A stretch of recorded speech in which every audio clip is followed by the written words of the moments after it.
Welcome to tonight's webinar. My name is Scott Klein, Programs Manager for CanDo Multiple Sclerosis. Thank you for acting on the belief that you are more than your MS by attending tonight's webinar, Relationships and Intimacy, Getting Along and Getting It On by Dr. David Rintell and CanDo MS Programs Consultant.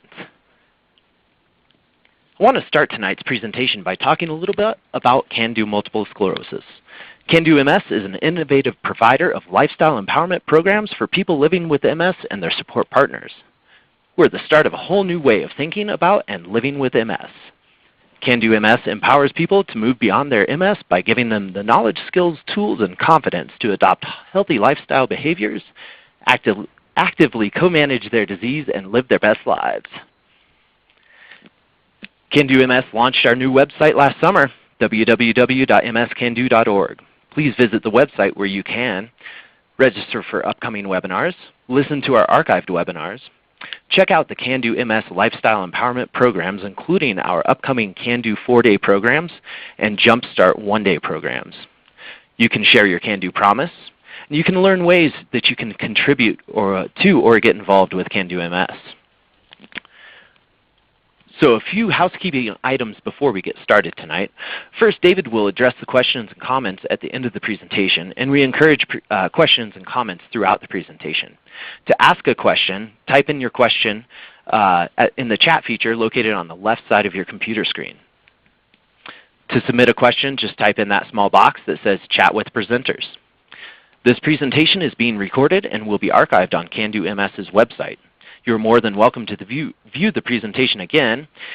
And if you've missed one of our other webinars, you can view the archived version on the website as well. For those of you who are attending live tonight, you'll receive an email tomorrow with copies of this PowerPoint presentation. As many of you discovered when you logged into the webinar, new in 2011, you can listen to the live webinar through your computer speakers rather than having to call in. So the job of the live participants tonight is to 1, submit your questions and comments through the chat box, 2, complete the evaluation at the end of the webinar, and 3, review the webinar schedule and register for upcoming webinars. So we have a great speaker lined up for us tonight, Dr. David Rintell. And Dr. Rintell is a psychologist who's worked with people with multiple sclerosis and their families for over 25 years. He's on the staff of the Partners MS Center and the Brigham and Women's Hospital in Boston, the Partners Pediatric MS Center at Massachusetts General Hospital, Boston, and the MS Clinic of Metro West Medical Center, Framingham, Massachusetts. He's a clinical instructor in psychiatry at Harvard Medical School and is also on the faculty of Brandeis University Genetic Counseling Program. So before we get started tonight, we're going to do a quick survey to see who's on the call with us. And so I just put up a survey on the screen, so please tell us about yourself. Are you a male living with MS? Are you a female living with MS? Are you a male support partner, a female support partner, a healthcare professional, or other? So I'll give it just a few minutes to let everyone pull in there. Okay. And it looks like we are, well, we'll give it just another moment. People are still getting in. So it looks like we're about 26% males living with MS, about 64% females living with MS, just over 3% male support partners, and about 6.8 healthcare professionals. So that all said, I'm going to go ahead and hand it on over to David. Hi everyone. I want to wish everybody a happy Valentine's Day and let you know how happy I am to be spending Valentine's evening with you and how honored I am to have been asked to give this talk with the CanDo MS program.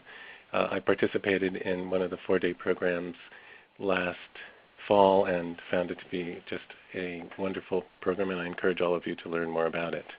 The topic tonight is Relationships and Intimacy in MS. I wanted to give a shout out to my colleague Lynn Stazzoni, who helped develop the original talk upon which this one is based. So I want to acknowledge her participation in this.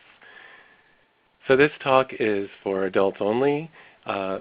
and I doubt, I didn't hear that there were any children on the call, but this isn't the kind of thing to share with your children. It's certainly appropriate and done professionally, but not for kids. So MS can be hard on couples. I'm going to guess that all of you already know that it's challenging to be in a couple relationship in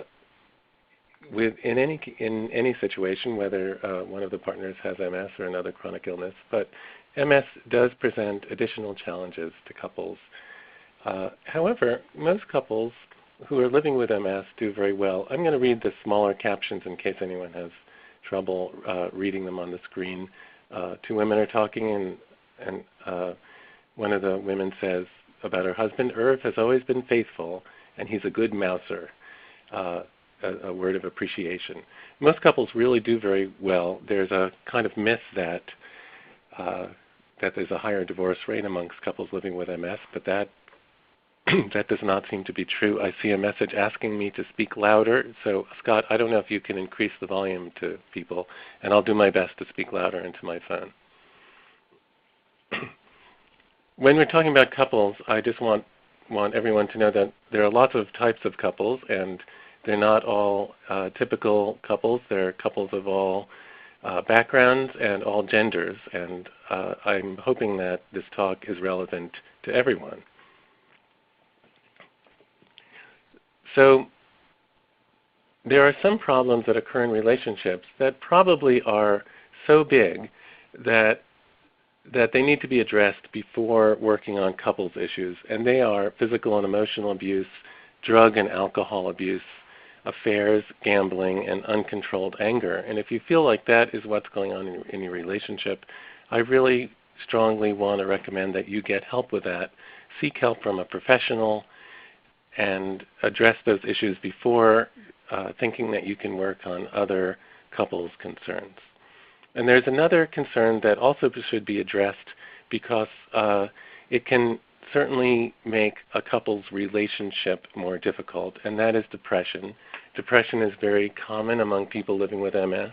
It's also common among caregivers of people with chronic illness. We know that. And depression interferes with a lot of aspects of life, including interfering with love and couple relationships. It decreases sexual desire, and when we're depressed, we do not feel good about ourselves. It's not sexy to our partner, and we don't feel very sexy. Depression is very treatable, and I really encourage people to get help from a professional. You can speak to a mental health professional or speak to your primary care physician or your neurologist if you think that you may be experiencing depression. On the screen now are the symptoms of depression. I won't read all of them, but I'm going to highlight a couple. The first, of course, is feeling depressed mood or feeling low or having the blues. Another typical symptom of depression is difficulty experiencing pleasure from things that are ordinarily enjoyable. So we notice that we're doing something that we ordinarily really like, and we feel like, oh, it's not really mattering to us very much. The other thing I want to highlight about depression is there's an overlap between symptoms of depression and symptoms of MS. You notice that fatigue is a symptom of depression, and it also is a symptom of MS, and difficulty concentrating and paying attention can also be caused by depression. Sometimes folks with MS who have a lot of fatigue, some of that fatigue may be coming from depression, and since depression is very treatable, it's really worthwhile to get that evaluated.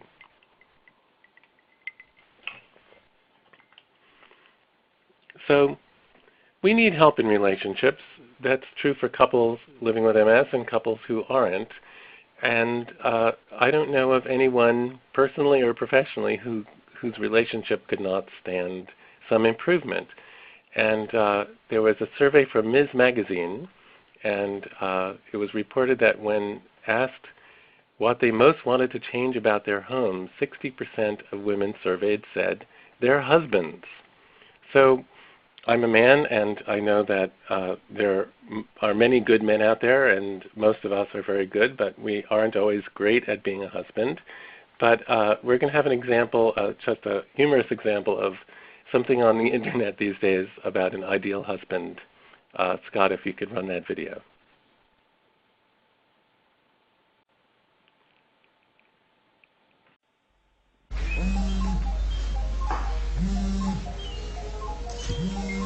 Hello? Honey?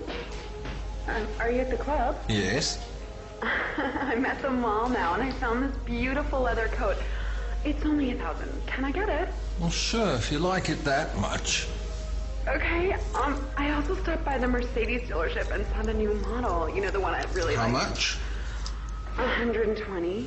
Well, at that price, I want it with all the options.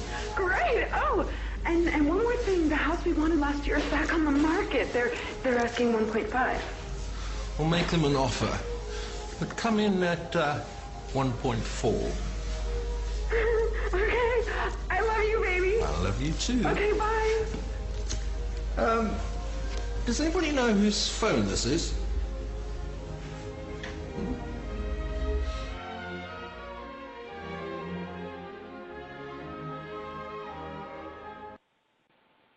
So I know I'm focusing a bit about men. I think that women are socialized more in their childhood to prepare themselves for relationships and for marriage, that girls play house and often play games involved in anticipation of relationships. And I think mothers are probably more likely to talk to their daughters about relationships with men or with a partner. And men that is pretty rare in male socialization. In fact, male socialization tends to be not very helpful to men when we get into relationships. So in the world of men, we're taught not to show emotion, to be very careful not to demonstrate any weakness or vulnerability, not to talk about how we're feeling, never to talk about our emotions, to show things by doing, by action rather than through words, and that it's all about rank, that relationships between men, at least traditionally, have been fairly competitive. Now, in the world of relationships, all of a sudden we're asked to do something quite different. So instead of not showing emotions, we hear, "Tell me how you feel, honey," from our partners. Instead of not showing weakness, we're asked to show our vulnerability. Instead of never saying how we feel, we're asked again, share our feelings with our partner. Instead of showing by doing, we're asked to talk about it. And instead of it being about rank and competition, it's really more about equality, being in a relationship. I love the picture above there, very symbolic not only of collaboration between partners, but how participating in activities can actually be romantic. So another humorous video about relationships. Scott, if you can put that one on. Thank you.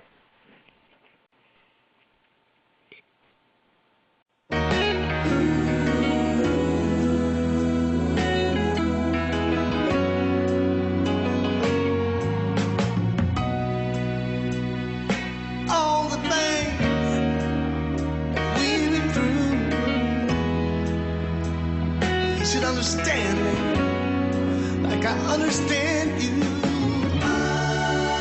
Oh, don't you get excited. Anne still understands that men are not always that romantic. And we think that's a shame for you. So this one's for the ladies.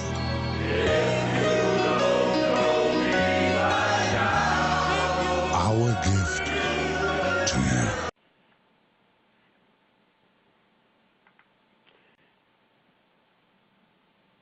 We're very grateful for the companies who made these commercials and put them up on the internet for us to use in our message. I hope you're enjoying them. I want to also say that women also can definitely use some work improving relationships. This is a mutual activity.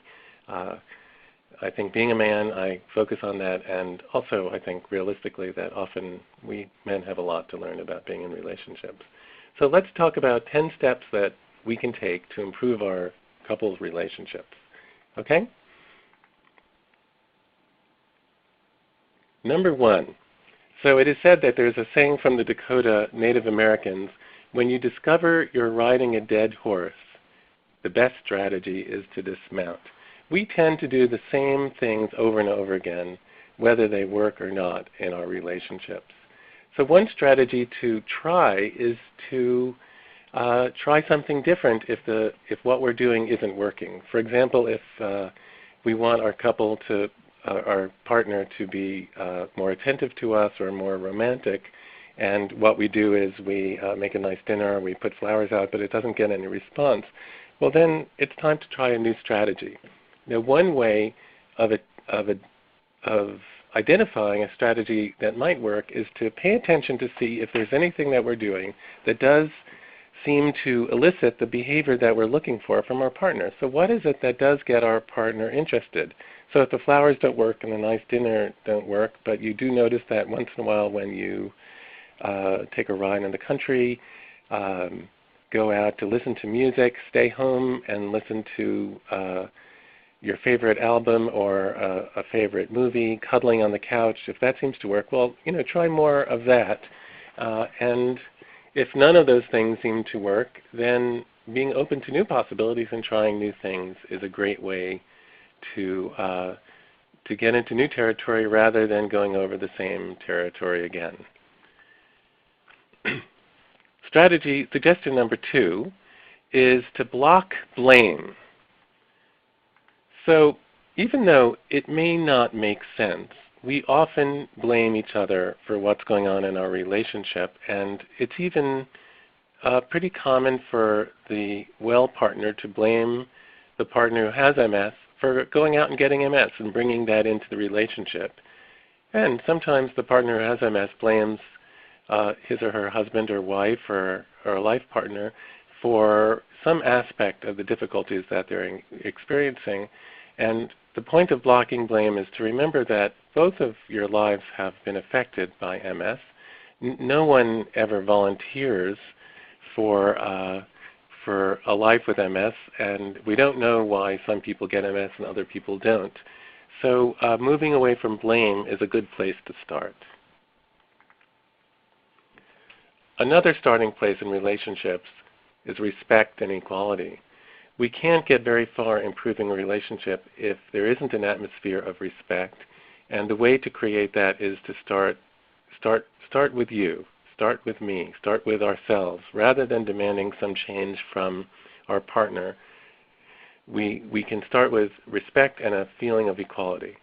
And this is one of those instances where it's not enough to just think it and feel it. We need to say it out loud, and we need to do things that communicate respect. One of those things is to communicate our gratitude and appreciation for each other. And another way is to include each other in decision making.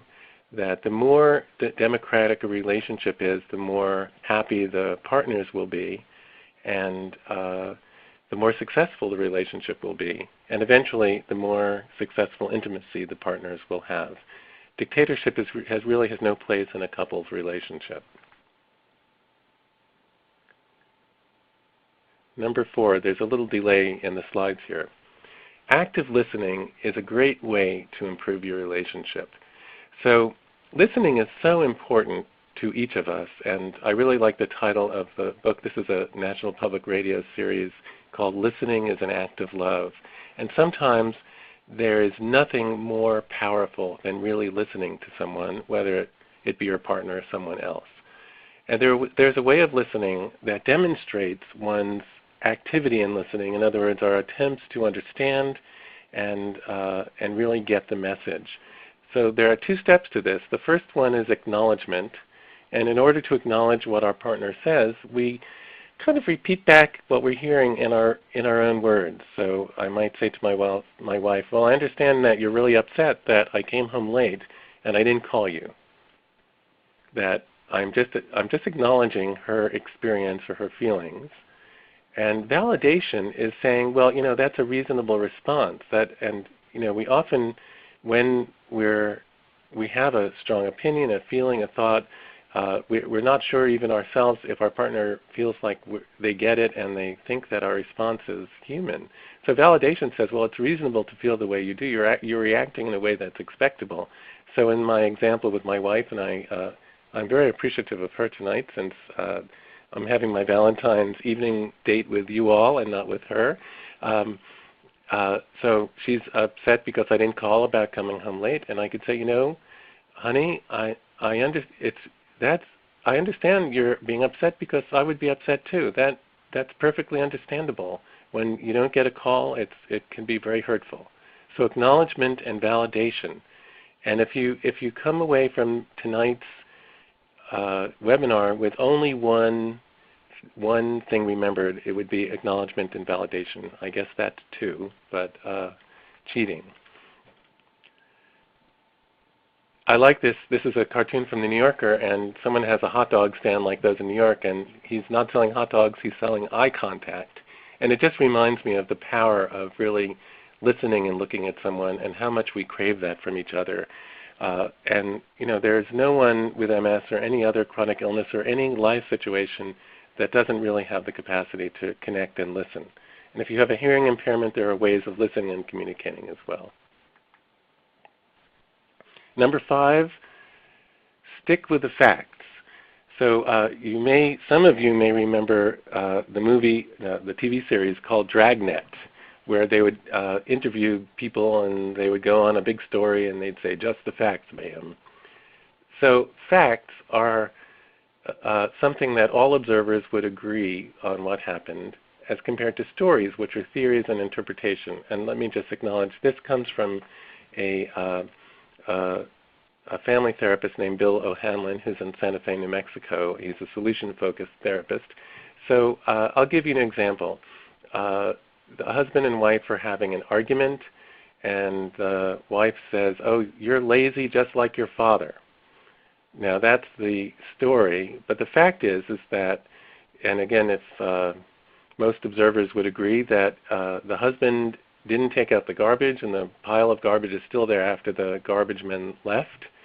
So the point of this is to stick with the facts. In other words, rather than make the action or lack of action or event into something else, say, well, you didn't take the garbage out, and that's a problem for us.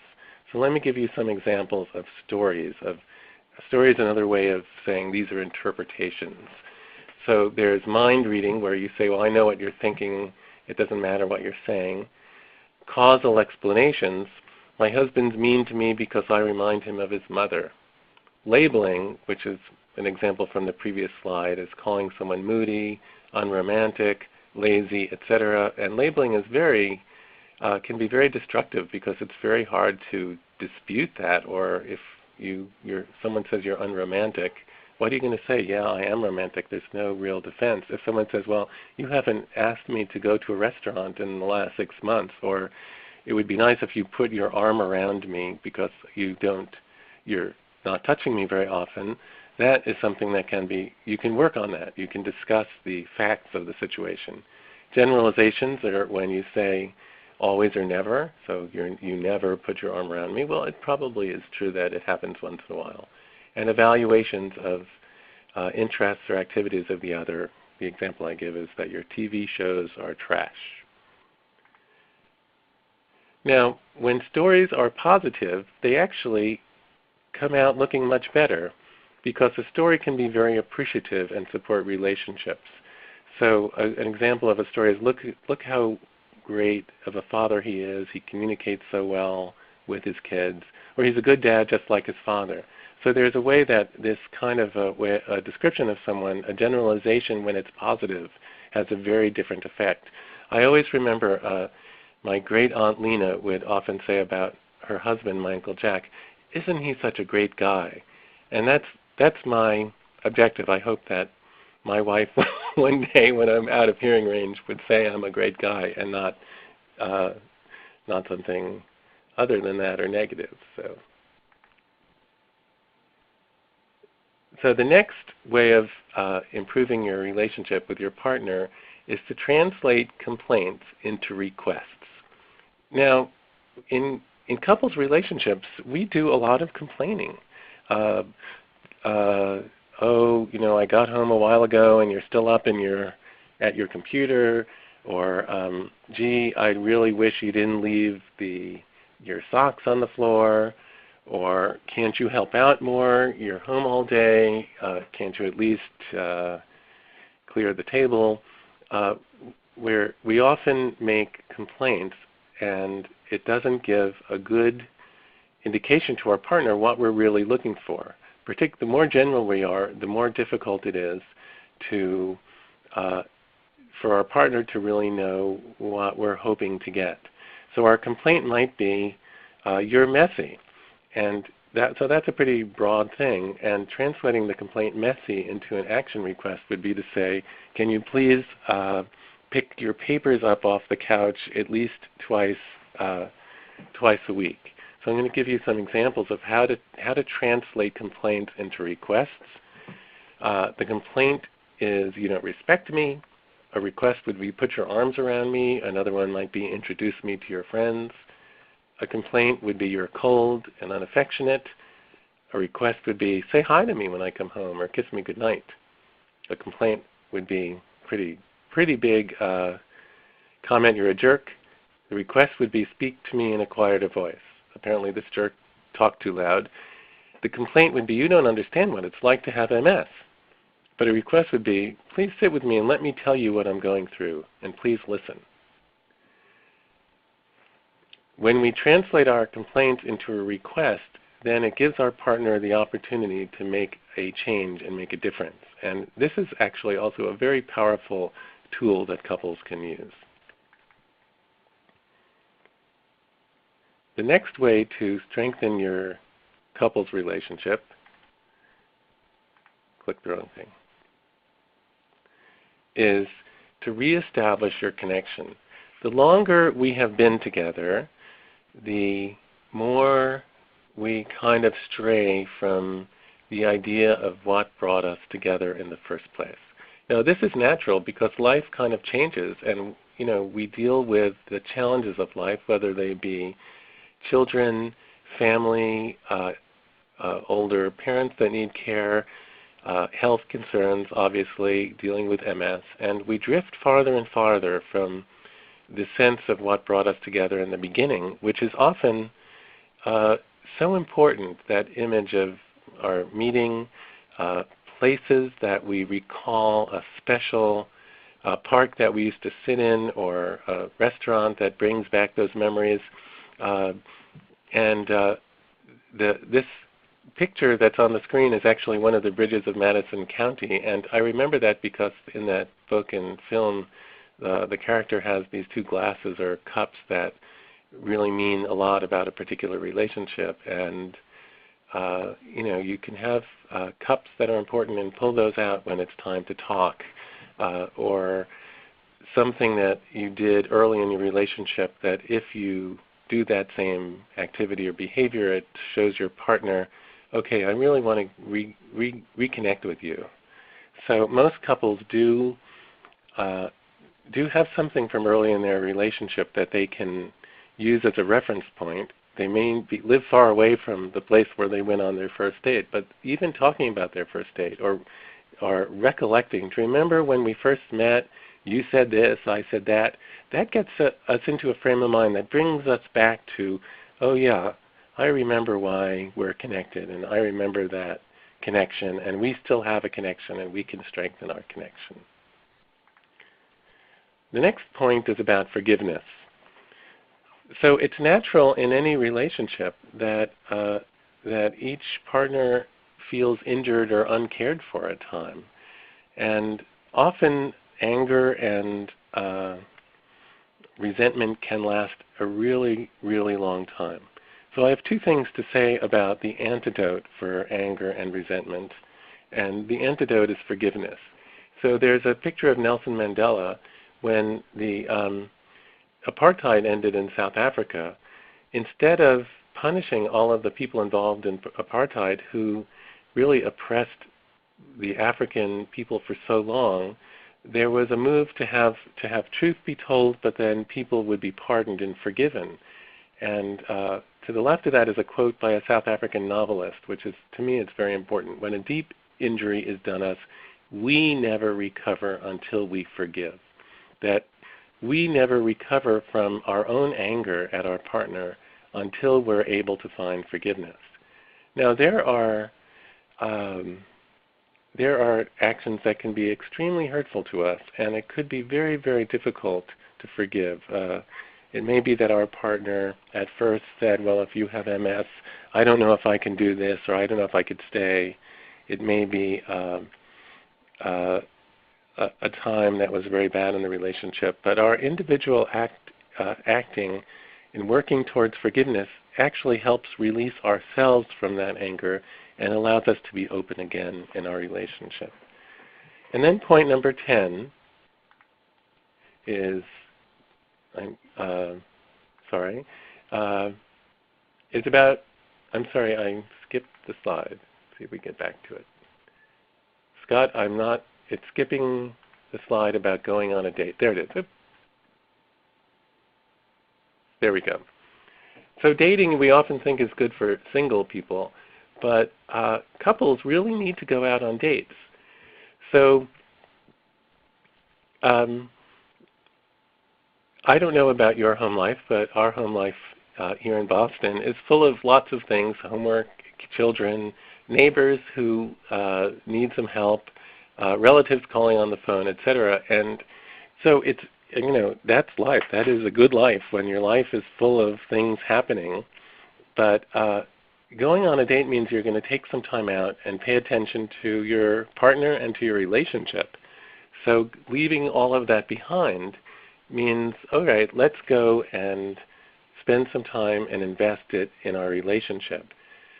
So I have foreplay to foreplay. That is really a good way to transition to talking about intimacy, because intimacy starts with focus and attention on our partner and on our couple's relationship.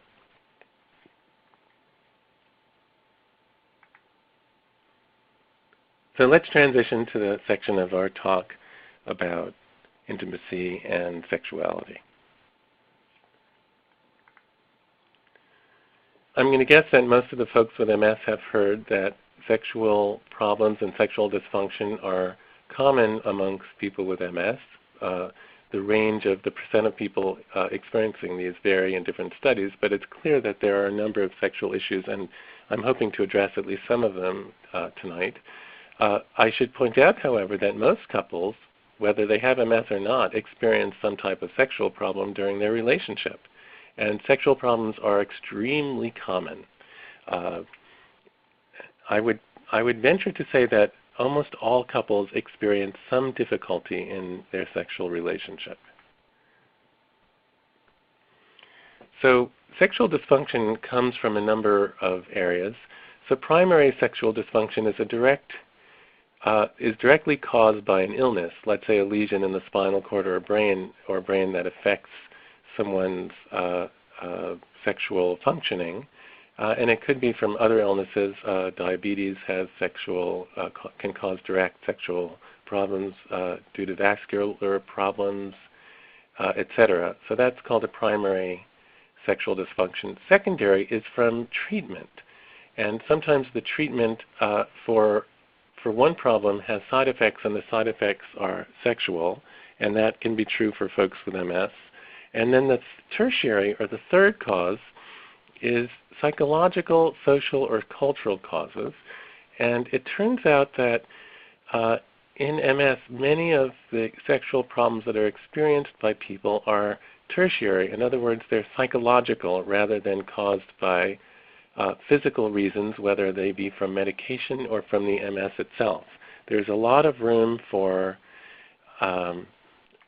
improvement, even if we only focus on the psychological.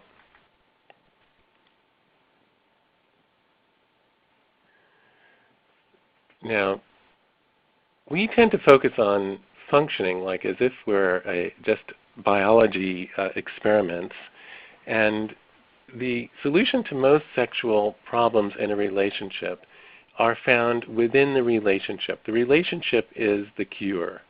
So sexual problems, if we want to work on improving them, we should start by working on our relationship and making sure our relationship is as good and close as possible. And most sexual issues can be resolved in one way or another through closeness and communication.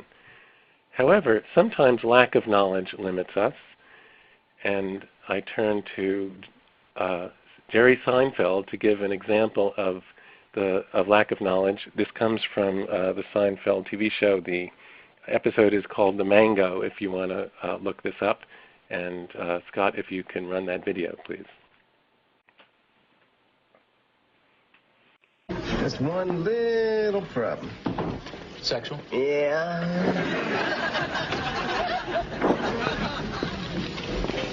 Well, I've never really felt confident in one particular aspect. Below the equator? Yeah. Nobody does. You know, nobody knows what to do. You just close your eyes, you hope for the best. I really think they're happy if you just make an effort. I don't know. Last time I got the tap. You got the tap? You know, you're going along, you think everything's all right, and all of a sudden you get that tap. You know, it's like, all right, that's enough, you're through. The tap is tough. I got the hook. I wish I could get a lesson in that.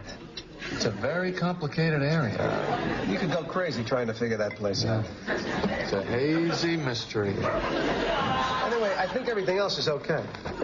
Unless, of course, she's faking.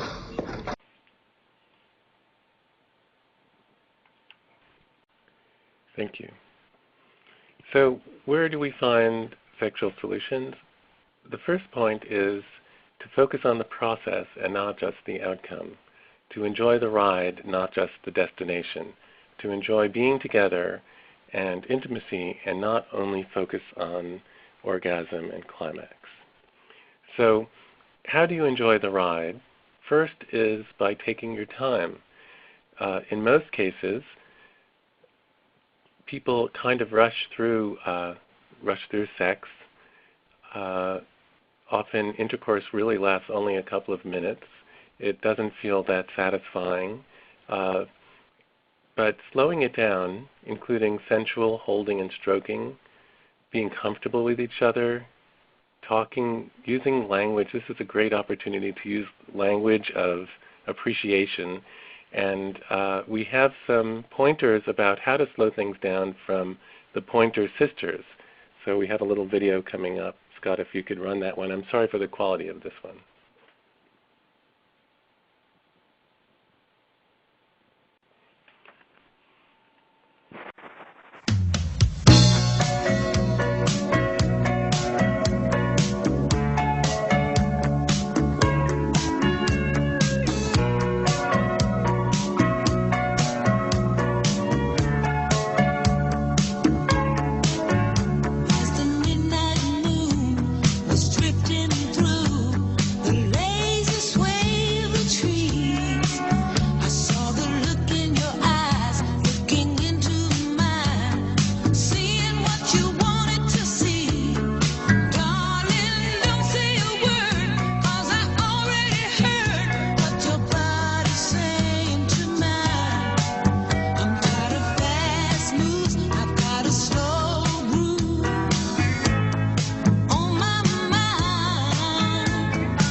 So I love that song, and particularly men out there, pay attention to what the Pointers are saying.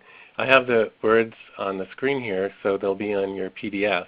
But again, so much can be accomplished just by slowing the process down and learning to enjoy being with your partner and focusing less on intercourse and the kind of things that are focused on in movies and media, etc. So I think that their suggestions are quite helpful to us.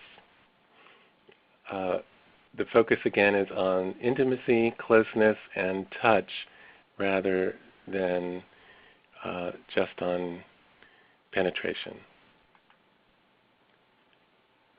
So, where to begin to improve lovemaking? Well, this is something that I call social lubrication.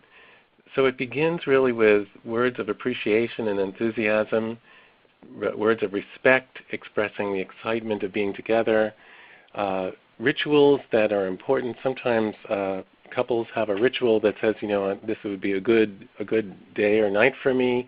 I remember when I was a kid there was a company that sent catalogs out and they had pillows that said yes or no on them, which I thought were pretty weird. But now I think, well, gee, that wouldn't be so bad to, come to bed and see the yes pillow and get the idea. But again, it starts out by expressing caring, loving, and acts that really indicate that you care about your partner. So here's a cartoon that I love. I'll just read the caption. A recent study suggests that men who help with housework have more sex. And the wife says, think of it as chore play. So getting ready for love. How do we get ready for intimacy and love? So the first category is time. Many folks with MS have quite a lot of fatigue, and the old time when they may have had sex with their partner, in other words, at bedtime, they just may be way, way too exhausted. However, that person may feel like they have more energy in the morning, and the morning time might be a better time to make love. It may be a time early in the day. It may be a time soon after taking medication for fatigue. So time really needs to be rethought, and it's one way to get around some of the obstacles that MS throws in the way of intimacy and sexuality. Next is the place. Of course, you need privacy from other family members, and that's an issue, particularly children, although I think we want privacy from everyone, usually. Although I guess if you love to have sex in the presence of others and it no harm to anyone, then who's to say that doesn't belong in the repertoire? But most of us like privacy. And then the love nest. So many times, people living with chronic illness, their bedrooms become like a pharmacy. That there are pill bottles, there may be catheters, there may be all kinds of paraphernalia that are relating to treating their illness. And, that just is not sexy to make love in the midst of all kinds of medications, pill bottles, hot water bottles, etc. And in that case, the options are putting some of those things away, or some people have a guest room and they just say, okay, well, we're going to leave this behind and use our guest room or another room in their house or apartment. But you want the place to be romantic in some way. And if you find that your bedroom has become not a romantic place, then the option is either to reconfigure it to be more romantic or to find another location for your lovemaking. And then, so it's time, place, and person is so important. We're not going to have a good experience sexually if we're not feeling good about ourselves. We want to feel and look our best. So that may be, again, some people may want to shower or, do some kind of care. Managing medications for when you're going to feel your best, whether they be fatigue medications or other things that will help you be ready.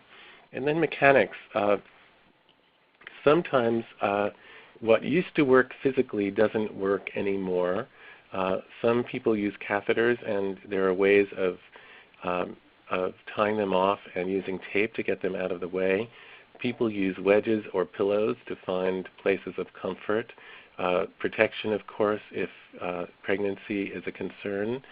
That the mechanics are really important to address.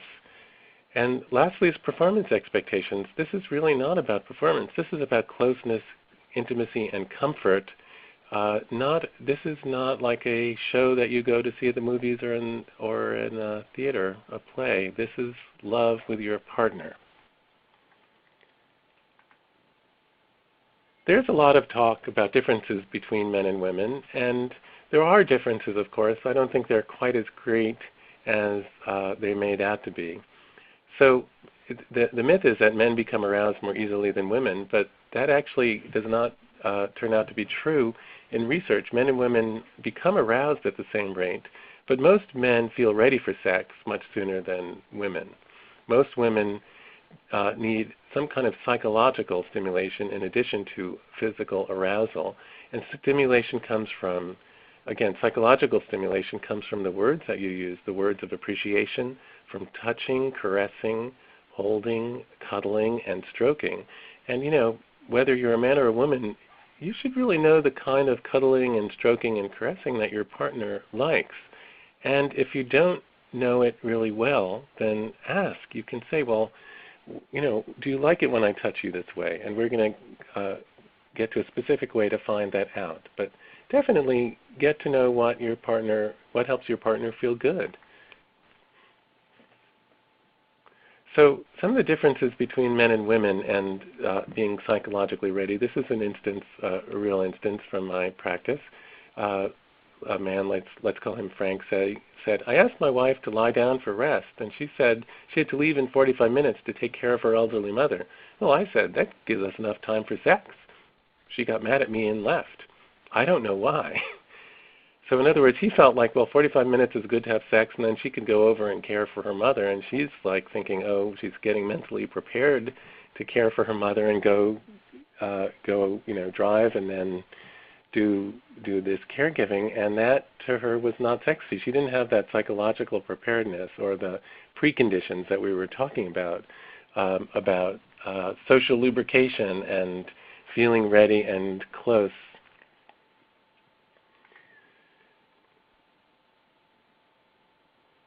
So be open to change. Again, what used to work may not work as well anymore, and sex with MS may require some changes, and maybe requires changes that you wouldn't have dreamed of before, but might be willing to dream of now.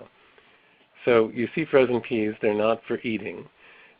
We use bags of frozen peas for people who have dysesthesias, in other words, feelings of either extreme heat or burning feelings on their skin, or sometimes tingling feelings, and in the areas that you feel like you would like to be able to be touched or have contact with your partner's skin.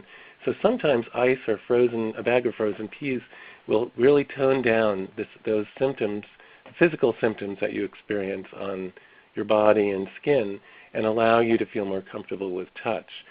For some people it's cold, for some people it's heat. And so sometimes using a heating pad or hot water bottle will help reduce some of those symptoms. Lubricants may be helpful. Again, you may not have used them before, but they come into play. And I have on there, this is not an advertisement, but there are products now that actually increase sensation. Particularly women, but some men feel like their overall sensation is decreased, and that makes having sex more difficult because they're just not feeling it. So the two products, one is something a gel for women called Intense, and the other one, yours and mine, is that there's one that a man uses and the other that a woman uses. When they come together, it kind of creates more of a stimulating atmosphere. Those things may or may not work for you. We're certainly not getting any promotion from this company. Sometimes lubrication itself, just regular KY jelly or a similar lubricant, increases the sensation on its own.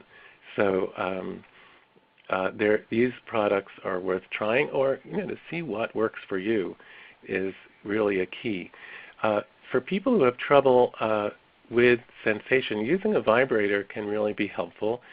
There's an example on this slide and on the next, and you'll see that there's this will be at the end also. There's a website called mypleasure.com, and this vibrator is meant especially for people who have difficulty with their grasp.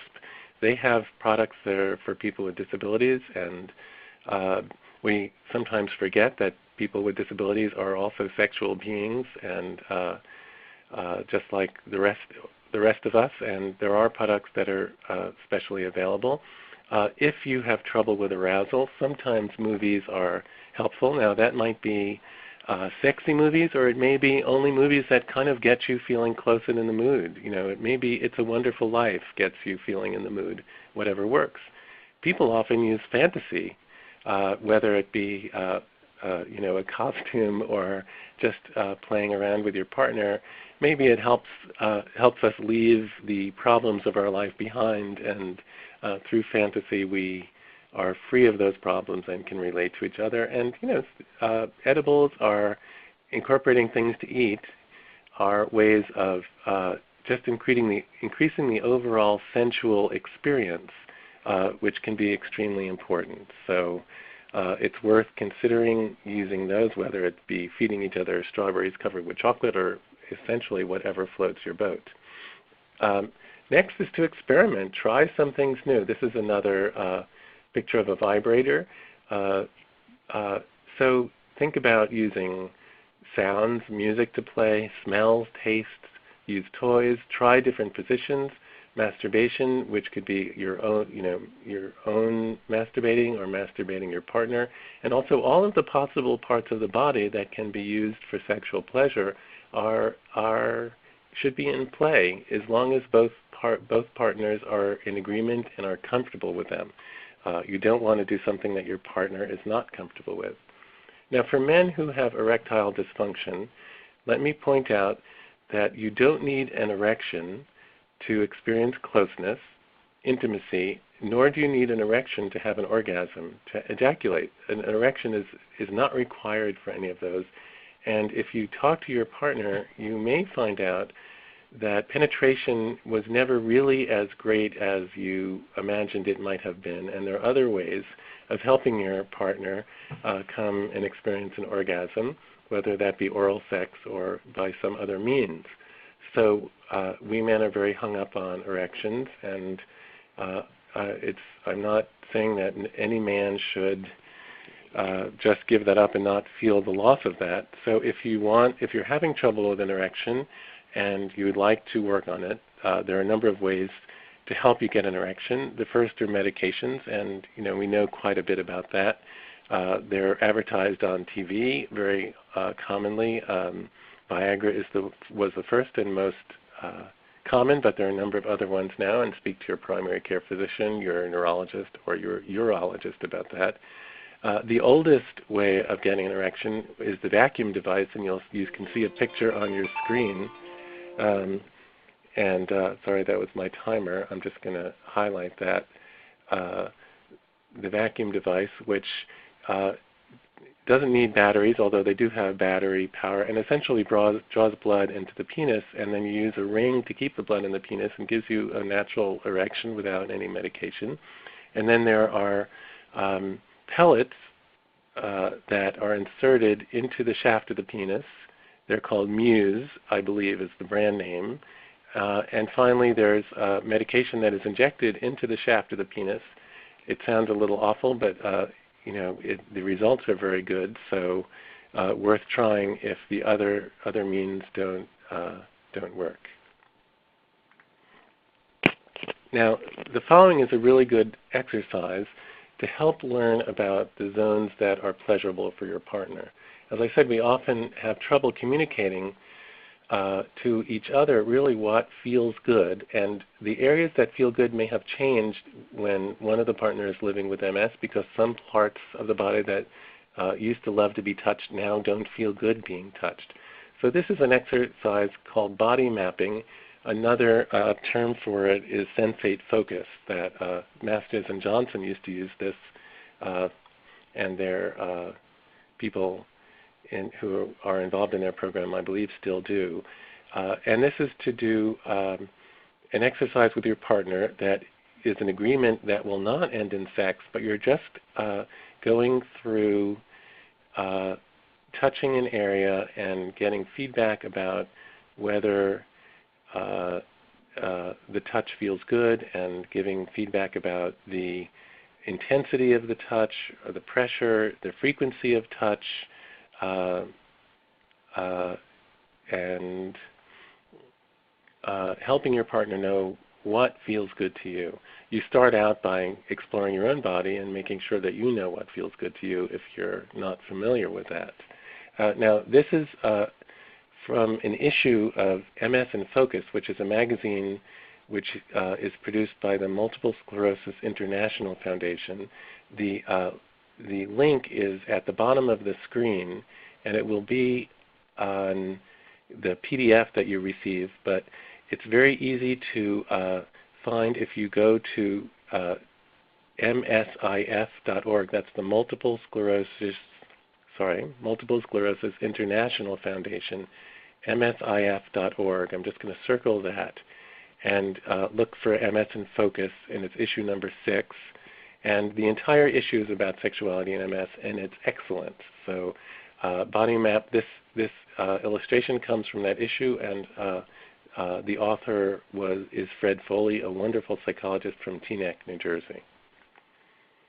Now, there's a lot of possibilities for sexuality, and we often get focused on just one or two, but all this list are just some of the places that like to be touched in the body, in a woman's body, and there are a lot of places that like to be touched and caressed in a man's body as well, that it's really important and helpful to allow ourselves the freedom to do a little exploration, and I mean exploration together. So think about combinations. There used to be restaurants where they would say you can have one from column B and one from column A, and think about your body and what you can use to touch your partner, and where you can be touched, or the different combinations that can be created, and try them. So your lips can go elsewhere but the mouth, and you can touch your partner's nipples with your penis. You can ask that different parts of your body be stimulated by another part from your partner. There are lots of different combinations of this list, and the list could be made longer depending on your interests and what you like. So it is an encouragement to really try everything that is comfortable for both of you. Now, what's most important here is communication, obviously, to face the facts of intimacy in your relationship, to tell your partner what works and what doesn't. And if it feels good, you should do that, and if it doesn't, try to change it. Often, we may have good communication with our partner about paying the bills, taking out the garbage, managing some of the challenges of MS, and then we go to bed and we never say anything about our sexual relationship. So starting to talk about it can be a real benefit to your relationship. One way to do it, we missed one slide which was called Catching Him or Her Doing It Right, is a good place to start is to focus on highlighting what is positive. So if your partner touches you in a way that you like, make sure he or she knows that you really like that.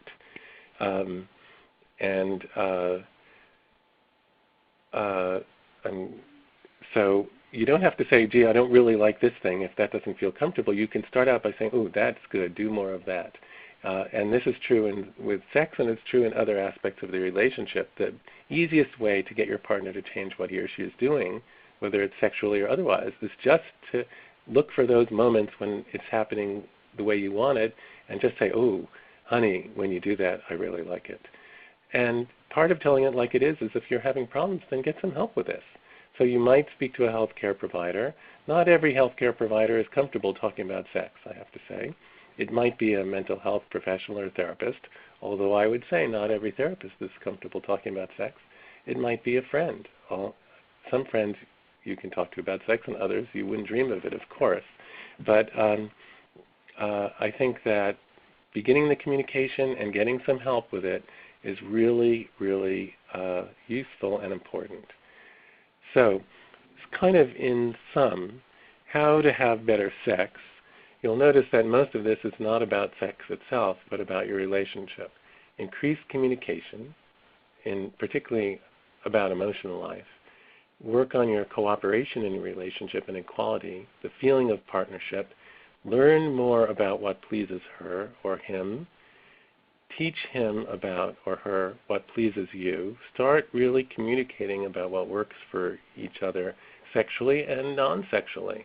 And then we need to find workarounds for fatigue, because fatigue really makes it, if you're really too tired, it's just not going to be good. Erectile dysfunction, dysesthesias, and urinary problems.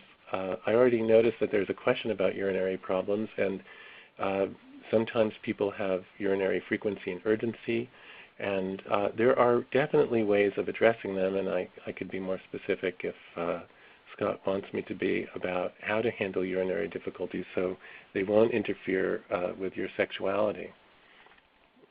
There is really no wrong way to do this. As long as you and your partner feel comfortable with it, then there's no one who should tell you, well, that isn't the way that that it should be.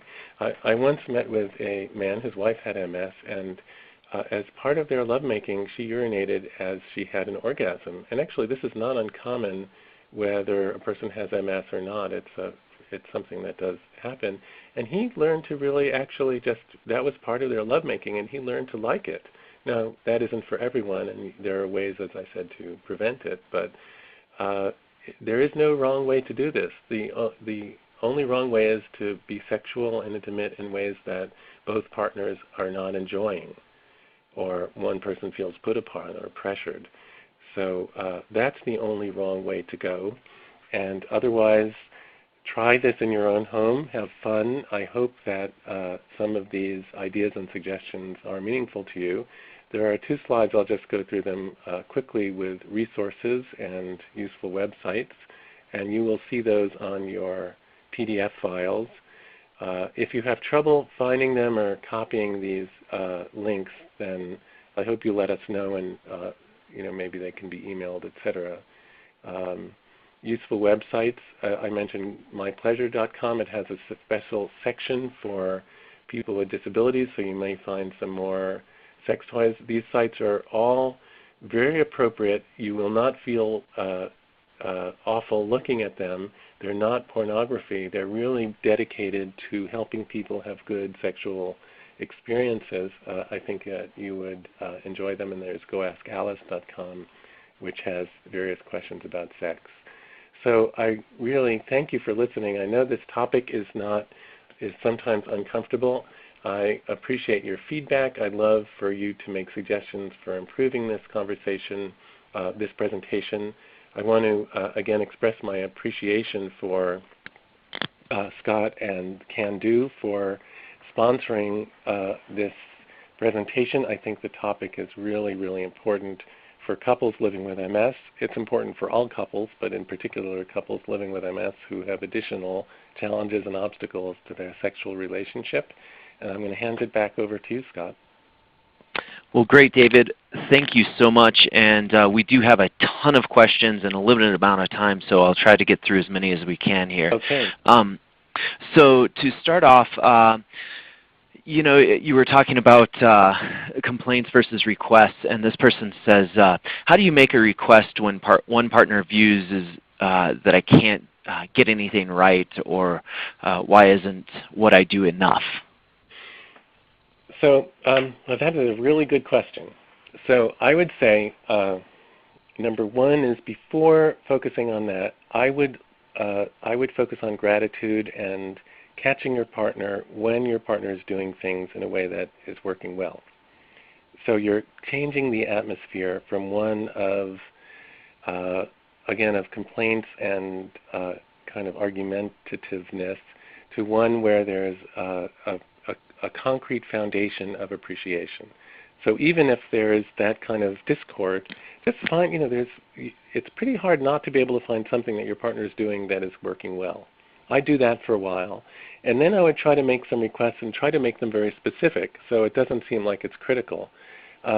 And, you know, we can be very picky. I can be picky. And I could say, you know, I don't like it when you put your teacup on over there. I like it over 2 inches from that. And I would not start with that. I'd start with something that wouldn't be too hard to do. And I would say, can you please bring me my pills before dinner instead of after dinner, or something that you feel might be easy for your partner to accept, and, you know, to slide into the process. That's my point. Slide in. Don't take on big things first. And again, first lay down that foundation of appreciation. I hope that's a useful response. Beautiful, beautiful. And another great question here. Do many people find orgasm more difficult because of MS? And secondly, do the lesions affect the sexual organs specifically, and how? Okay, those are also both good questions. I think that it is, well, you know, when you have lesions in the central nervous system, it could basically affect any parts of functioning of the human body. And some people may have difficulty achieving orgasms, but I would always look back as to what is going on. So do they need more stimulation? And are they willing to try more stimulation than they used to use? In other words, a person might say, well, I don't get orgasms anymore, and they're just doing the thing that they always used to do, but their sensation has decreased. Or they may just need additional stimulation. And for people who naturally have difficulty achieving orgasms, often number one is to focus on the psychological factors. Make sure that all of those are met, that you're feeling really comfortable with your partner, that there's no pressure on having an orgasm. You can enjoy sex without having an orgasm. That this isn't a scheduled thing. This isn't forced. That the more relaxed you can be, the easier it is to get an orgasm. And next is, let's say there's decreased sensation or some more difficulty with orgasm. Well, you may want to try, instead of just doing penetration kind of sex, that you might try oral sex, or even masturbating on your own for a while before coming together with your partner. So if it's a big problem, I would certainly ask your healthcare provider to either try to help you with it or to refer you to someone who can. But again, make sure those preconditions are met and really focus on them. Focus on being relaxed together. That's probably the one thing that would help you the most. Terrific. And another question. Oftentimes people living with MS have issues with infections, for instance, UTIs, and sexual intercourse can sometimes be referred to as, or the issue can be referred to as honeymoon cystitis. Yeah. Do you have any suggestions of alternatives for couples, and how can the person with MS support their partner with this frustration?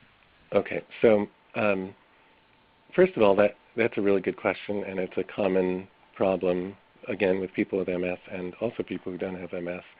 UTIs are very common in MS. So step number one would be to make an appointment with a urologist and determine what the cause of the UTI is, or the frequency of UTIs, and try to address that. So for example, some people have what's called a post-void residual, that when you urinate, some urine remains in your bladder, and that tends to cause infections more often.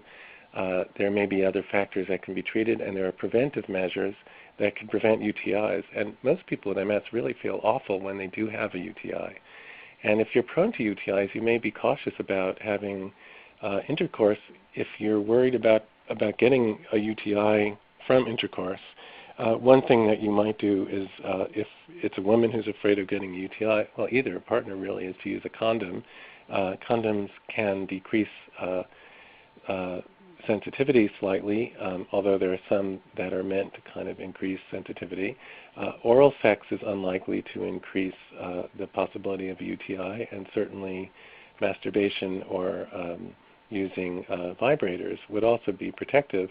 I would really advise people to consult with a urologist if that is their concern. Let me add also, I noticed there was a question that came up about urination during sex. So I'm a psychologist and not a urologist, so please take this comment as such, as just someone who works in the field rather than trying to be someone whom I'm not. But if you do urinate during sexual activity and you don't want to, then it's likely, if you speak to a urologist, that he or she may suggest that you self-catheterize. In other words, really empty out your bladder before you're sexual with your partner, because I think that would be pretty effective in preventing unwanted urination during sex. But I would consult first with your urologist to make sure that that's right and that you're comfortable doing it, and you would need some training with that. And to go along with that, David, this person also asked, how can I start to overcome my own feelings of being less of a woman? And that is so important. Again, if we feel if we're not feeling good about ourselves, that is not a good place to start with sexuality. We're bearing ourselves and we're bearing our souls, and that would be a good reason to do some counseling, and that could be that could be from a mental health professional. It could be from a religious person like a pastor or a minister or a priest or a rabbi or an imam, or it could be from a trusted friend. But I think the insult to self-concept that happens with MS, people really need to kind of revise their identity to some extent, and that would really be helpful, and there could be so much gained from that. So I'd advise some counseling to doesn't have to be very long term, and you don't need to talk about your childhood. It's really about, well, who am I now, and how do I get to a place where I feel good about myself? Great. And one final question, because we are running out of time here. Mm-hmm. So my partner tries to help me by doing the things that need doing quickly, or being reminded, or reminding her of often what is not done.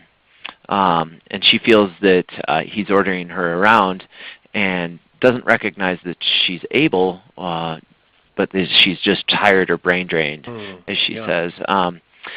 How can you, or how can she do better to explain, the circumstances of what MS brings?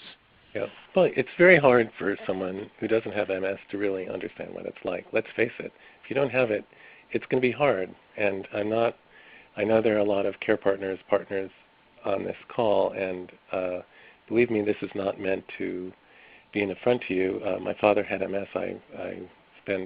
There isn't anything that a person does for someone else, I think, in terms of care that I didn't do, and I'm familiar with that on a personal level, but it's still not the same to have it in your body, and a lot of times our partners don't understand. And if I think what this caller said is that sometimes she could do something and sometimes she can't, and it's confusing to the partner. So I think, again, some meetings with a counselor who's comfortable working with couples, who has experience working with couples living with chronic illness, hopefully MS, but at least chronic illness, to work on their communication would really be beneficial for people who are having that kind of struggle. It's a common kind of difficulty and pretty tough to communicate what it's like to live with MS, because it's so variable from day to day, and your partner may say, okay, I think I really get it on Tuesday, and on Wednesday it doesn't seem to apply anymore. Scott, I just want to say one other thing, if I may, that wasn't really stressed in this presentation, and I see there was a question relating to it, which is antidepressants. And so it's a known side effect of some antidepressants that there are sexual side effects. And if depression is very disabling, so you wouldn't want to not take an antidepressant because of that. But there are ways of addressing the sexual side effects with antidepressants, and you should speak to whoever is prescribing to help you learn how to do that so they don't interfere with your sex life. One of the things is, and I'm not advocating that anyone change their medication because of what I'm saying now, but people can take a very short vacation from their medication or delay the timing of their medication. There are things that can be added, or sometimes a person will have sexual side effects from one medication and not from another, even if it is in the same family of medications, that people's reactions are variable, even if the medications are similar. One thing is that men may find that antidepressants delay their orgasm, and in fact that's what is often prescribed by men who have premature ejaculation, is because it does have that effect for some people. So go back to your prescriber and say, I'm having sexual side effects, I need you to help me through them. Fantastic. Well, what a great presentation. Thank you so much, David. Oh, really my pleasure. I thank everyone who had questions and everyone who's participating and listening. I hope that it was valuable to you, and I certainly enjoyed it from my end and enjoyed responding to the questions. I thank you, Scott, for moderating as well. Absolutely. And again, a big thanks to all the participants who joined us for the webinar. We had a great turnout, and we're excited about upcoming webinars. In fact, our next webinar is on March 13th at the same time, 8 p.m. Eastern Time. The topic is pain management for people living with MS. And this is presented by 3 Can-Do MS Programs consultants. So it's Janice Miller, who's a neurologist, David Engstrom, who's a psychologist, and Susan Anacker, who's a physical therapist. We have a completely new format to our webinars. 2 to 3 experts present, 1 topic for discussion, and 0 charge to you. So join us for the live convenience, or from the convenience of your home or office at no charge for an in-depth discussion on topics relating to exercise, nutrition, communication, symptom management, and total health. This unique webinar series will provide insight from more than 1 MS expert, so you can gain additional knowledge relating to multiple sclerosis. Interact with our team of Can-Do MS consultants, ask questions, and learn how to adopt healthy lifestyle behaviors, actively co-manage your MS, and live your best life. You can register for this and other webinars at www.mscando.org. For those participating live tonight, as soon as the presentation is over, you'll see a survey appear on your computer screen. Please take a moment to complete the survey and help us to continue to improve our webinars. We value your feedback and input. Have a great night, everybody.